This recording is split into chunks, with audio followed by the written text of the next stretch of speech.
আল্লাহ পাকের কিছু সিফাতি গুণ বাচক নাম আছে, যে নামটা 99টা নাম আছে। এই নামের মধ্যে 2টা নাম, যে নামটা আমরা সবসময় তেলাওয়াত করি সূরাতুল ফাতিহায়, আর রহমানির রহিম। নামটা কি?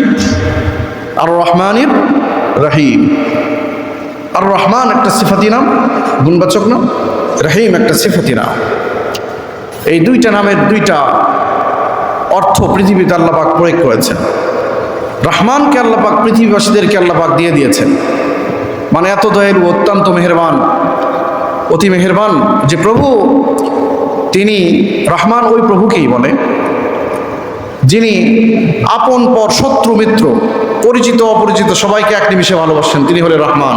জোরে বলেন সুবহানাল্লাহ। কেমন করে?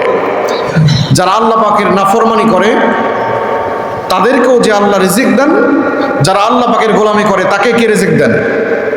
জোরে বলেন, আল্লাহ রিজিক দেন।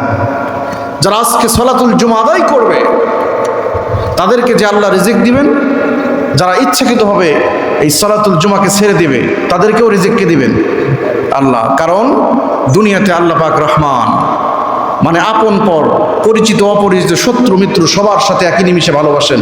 তিনি হলেন কে? আল্লাহ রহমান। এই সিফাতটা দুনিয়াতে প্রয়োগ করেছেন।